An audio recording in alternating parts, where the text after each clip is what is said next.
નમસ્કાર. ગયા લેક્ચર સુધીમાં 23નો પ્રશ્ન સુધી ભણ્યા હતા. ત્યાર પછી નવો પ્રશ્ન, વેગમાં થતા ફેરફારનો દર. કંઈક નવી ભૌતિક રાશિ ભણવાની છે. સૌથી પહેલાં બે ભણ્યા આપણે, યાદ કરો કઈ કઈ? અંતર સ્થાનાંતર. પછી બીજી બે ભણ્યા કઈ કઈ? વેગ અને ઝડપ. ત્યાર પછી ભણવાની છે હવે પ્રવેગ. વેગમાં થતા ફેરફારનો સમય દર. પ્રવેગ નામની ભૌતિક રાશિને શા માટે વ્યાખ્યાયિત કરવામાં આવે છે અને પ્રવેગની વ્યાખ્યા લખો. જોવાની અંદર સુરેખ પથ પર પદાર્થની નિયમિત ગતિ દરમિયાન પદાર્થનો વેગ સમય સાથે અચળ જળવાઈ રહે છે. તો આ પરિસ્થિતિમાં કોઈ પણ સમયગાળામાં દરમિયાન પદાર્થના વેગમાં થતો ફેરફાર શૂન્ય રહે. હવે પ્રવેગ કઈ ઉત્પન્ન થાય? તો કે વેગમાં કંઈક ફેરફાર થતો હોય ને તો પ્રવેગ ઉત્પન્ન થાય. જો વેગમાં કાંઈ ફેરફાર ન થતો હોય તો કાંઈ પ્રવેગ ઉત્પન્ન થાય નહીં. જો અચળ વેગથી પદાર્થ ગતિ કરતો હોય કે નિયમિત ગતિ કરતો હોય તો અહીંયા પ્રવેગ શૂન્ય થાય, કેમ કે અહીંયા કંઈ વેગમાં ફેરફાર થવાનો નથી. એટલે પ્રવેગ કેવો થવાનો હોય? શૂન્ય. તમે સૂત્ર જોશો એટલે તમને આઈડિયો વધારે આવશે આગળ.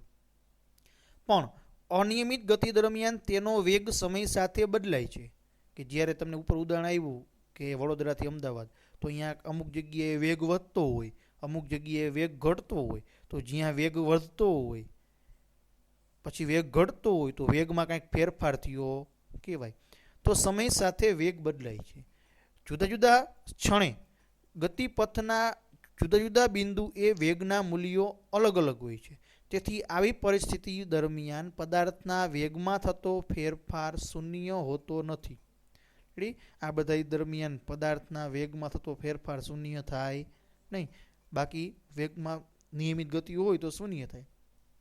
ગતિમાન પદાર્થના વેગમાં સમય સાથે તેના વેગમાં થતા ફેરફારનો અભ્યાસ કરવા માટે કે કેટલો ફેરફાર થયો, આ પ્રવેગ નામની ભૌતિક રાશિ આવી.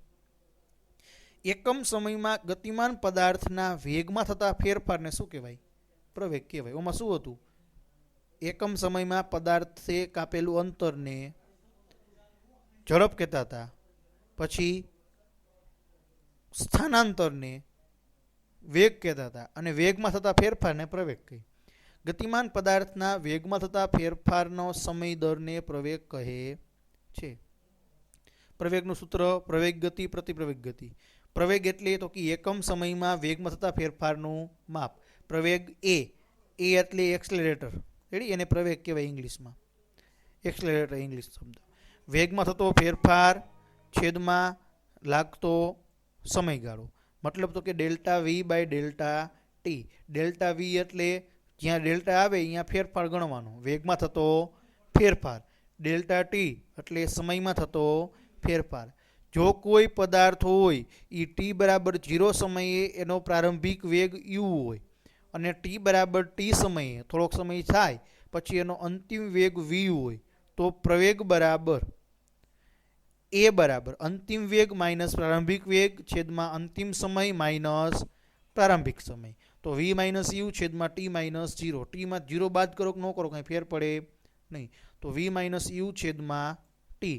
આ શેનું સૂત્ર થયું? પ્રવેગનું સૂત્ર થયું. યાદ રાખવાનું, એ બરાબર વી માઇનસ યુ છેદમાં ટી. હવે આની અંદર બે મુદ્દા વિચારી શકી. V greater than U, V greater than U અહીંયા ભૂલ છે, અને V less than U. Ready? મતલબ તો કે આમાંથી મોટું કોણ હોય? કંઈક વેગ વધતો હોય, કંઈક વેગ ઘટતો હોય. મતલબ તો કે જ્યારે વી ગ્રેટર ધેન યુ હોય તો સમયની સાથે પદાર્થના વેગમાં વધારો થાય. વેગ વધે એટલે અંતિમ વેગ મોટો થાય, પ્રારંભિક વેગ કેવો થાય? નાનો થાય. તો પ્રવેગ આપણને કેવો મળે? ધન મળે. માની લ્યો કે આ 5 હોય ને આ 10 હોય, સોરી આ 10 હોય ને આ 5 હોય, તો પેલા વેગ વધારે હોય, વેગ શું થાય? પછી વેગ વધતો જતો હોય તો અંતિમ વેગ 10 હોય, આ 5 હોય પ્રારંભિક વેગ. મતલબ પ્રવેગ કેવું મળે? ધન મળે. માટે અહીંયા પદાર્થ પ્રવેગ ગતિ કરે ને એવું કહેવાય. અને પ્રવેગની દિશા કેવી હોય? તો કે પ્રવેગની દિશા વેગની દિશામાં જ હોય. અને વી લેસ ધેન યુ, અહીંયા લેસ ધેન યાદ રાખવાનું, કરી નાખવાનું છે. તો પદાર્થના વેગમાં શું થાય? ઘટાડો થાય. તો પ્રવેગનું મૂલ્ય હંમેશા કેવું મળે? અહીંયા ઋણ જ મળે. આ પહેલાં 20ની ઝડપે હાલતું હોય ને 20માંથી 10 થાય, 20ની ઝડપે હાલતું હોય ને 20માં શું થાય 10 થાય, તો આ 20 હોય ને 10 હોય, તો 10માંથી 20 કેવું કરવાનું, બાદ કરવાનું, તો માઇનસ આવે. પ્રવેગનું એસઆઈ એકમ મીટર બાય સેકન્ડ સ્ક્વેર અથવા તો મીટર સેકન્ડની -2 ઘાત. સીજીએસ એકમ, આ એસઆઈ એકમ, સીજીએસ એટલે સેન્ટીમીટર ગ્રામ સેકન્ડ, સેન્ટીમીટર ગ્રામ સેકન્ડ, તો સેન્ટીમીટર પ્રતિ સેકન્ડનો સ્ક્વેર. પ્રવેગ સદિશ રાશિ છે, એની દિશા ક્યાં હોય, તો કે પ્રવેગની દિશા વેગમાં ફેરફાર થયો હોય તો એ વેગની દિશામાં જ પ્રવેગની દિશા હોય. પ્રવેગના અને પ્રતિપ્રવેગના ઉદાહરણ, તો કે કોઈ વાહન એક્સેલરેટર એટલે ક્લચ આપવામાં આવે તો વેગમાં વધારો થાય અને પ્રવેગી ગતિ કરે. પછી કોઈ પદાર્થ હોય અમુક ઊંચાઈથી મુક્ત પતન કરાવો તો સતત વેગમાં વધારો થાય, બોલ તમે ઉપર ઉછાળો પછી નીચે આવે ત્યાં વેગ વધતો જ જતો હોય, તો એ દળો પણ પ્રવેગી ગતિ કરે છે, તે એવું કહેવાય. અને પ્રતિપ્રવેગી એટલે તો કે ઉધ્વ દિશામાં કોઈ બોલને ઉછાળવામાં આવે તો પહેલાં વેગ વધારે હોય, પછી જેમ ઉપર જાય એમ વેગ ઘટતો જાય, માટે કેવી ગતિ થઈ, પ્રતિપ્રવેગી થઈ. અથવા તો કોઈ વાહનને બ્રેક લગાવવામાં આવે ત્યારે પણ વેગ ઘટતો જતો હોય, માટે એ બી કેવી ગતિ થઈ, પ્રતિપ્રવેગી ગતિ થઈ.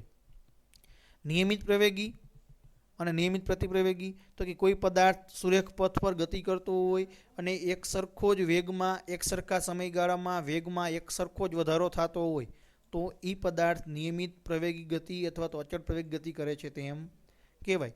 એટલે એક સરખો સમયગાળામાં એક સરખો વેગ વધવો જોઈએ અથવા ઘટવો જોઈએ.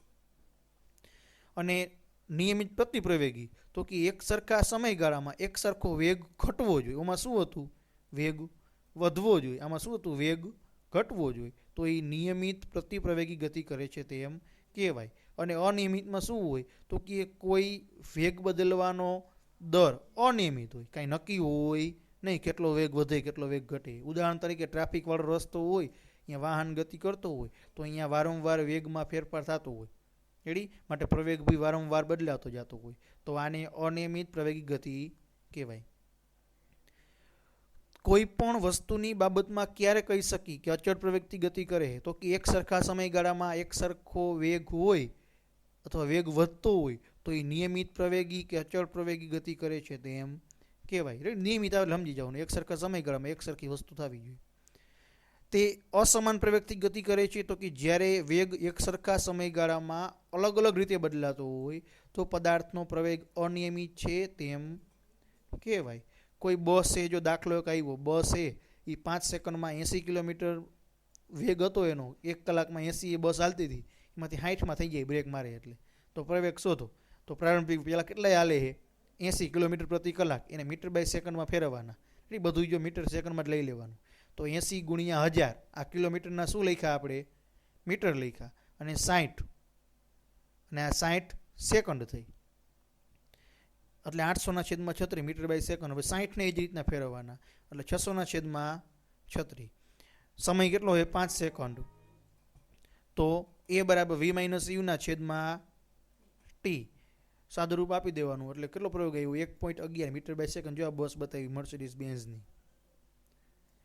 એ જ રીતના ટ્રેન છે, ગતિનો ચાલુ કરે છે, અચળ પ્રયોગથી ગતિ કરે છે, 10 મિનિટમાં 40ની ગતિ પ્રાપ્ત કરે છે. તો પહેલાં તો ટ્રેન ઊભી હોય તો અહીં કેટલો ઝડપ હોય, એની પ્રારંભિક ઝડપ 0.